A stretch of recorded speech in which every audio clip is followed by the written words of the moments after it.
Bom, depois do primeiro turno, a segurança das urnas eletrônicas foi posta em xeque. E quem vai esclarecer todos os boatos que surgiram sobre esse tema é Renato Ribeiro de Almeida, especialista em direito eleitoral. Renato, obrigado pela participação aqui conosco no Hora News. E eu já tento, então, colocar a pergunta para você: por que tanta boataria em cima das urnas? A gente tinha uma boataria no passado, mas são várias eleições com as urnas. Por que agora houve tanta boataria criticando as urnas e falando sobre possível falsidade, possíveis erros, enfim? O que acontece nessa situação é o seguinte: as pessoas fazem devidamente as colocações questionando as urnas eletrônicas, mas isso não significa que o sistema não seja rígido. Primeiro, é importante saber que as urnas eletrônicas, como sempre, elas, como qualquer tipo de equipamento criado pelo ser humano, elas são suscetíveis a falhas. Nenhum equipamento é 100% seguro.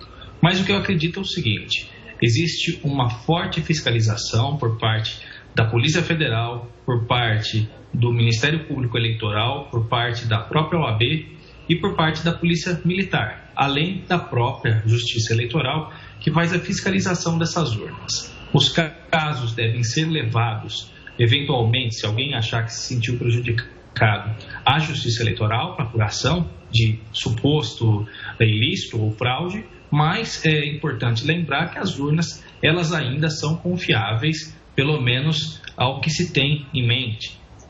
Renato, muito se falou que as urnas não eram auditáveis, mas o Tribunal Regional, os tribunais regionais fazem a auditoria. Eu queria que você explicasse isso. A urna pode ser auditada para checagem dos votos?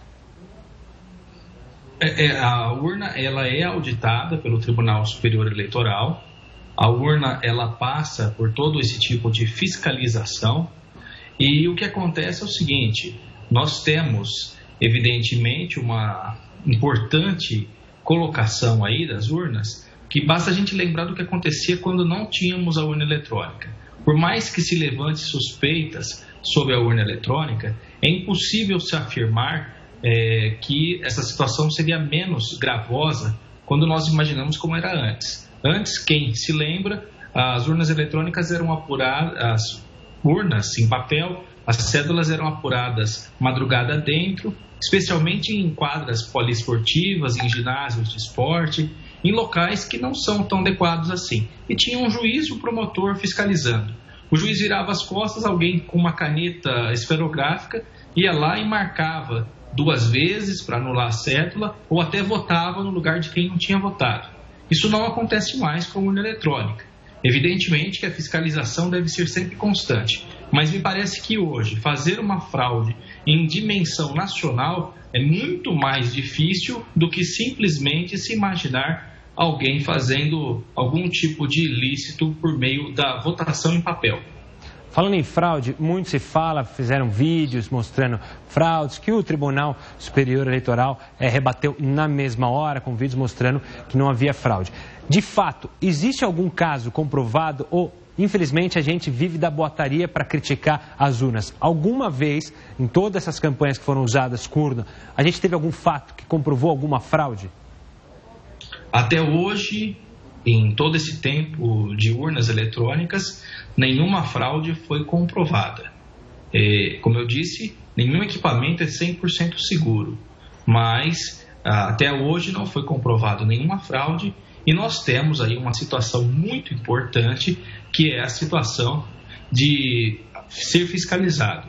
A Justiça Eleitoral ela faz constantemente uma fiscalização e até hoje órgãos sérios nunca comprovaram. Eu costumo dizer, um equipamento que não tem conexão com a internet, um equipamento que não tem nenhuma forma de acesso remoto, simplesmente o chefe de cartório vai ter acesso e vai passar sob forte fiscalização dos órgãos competentes. É muito mais difícil se fraudar em escala nacional do que simplesmente uma votação de papel. Além da questão do meio ambiente, que é muito importante também. Não se colocar tantas urnas impressas com impressão que poderia gerar problemas ao meio ambiente, e também, não só isso, a questão de haver discrepância entre a contagem de papel, que esses papéis poderiam ser subtraídos de alguma forma, como acontecia no passado, diferentemente do que acontece com a urna unicamente eletrônica.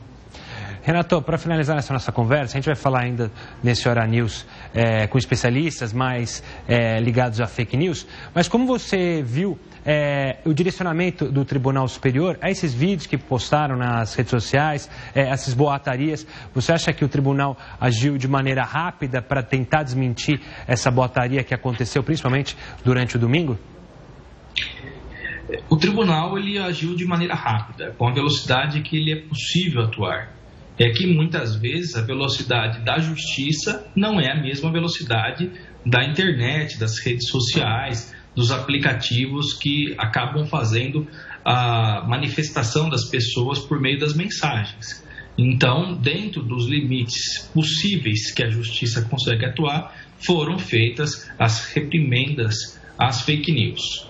Lembrando que constituiu crime eleitoral, e isso foi colocado como novidade na legislação, a veiculação de fake news e notícias e pedidos de votos, qualquer coisa que se remetesse às eleições a partir da 0 hora do dia das eleições. E será a mesma coisa no dia da votação para o segundo turno.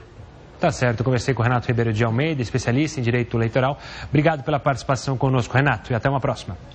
Eu que agradeço, sempre um prazer.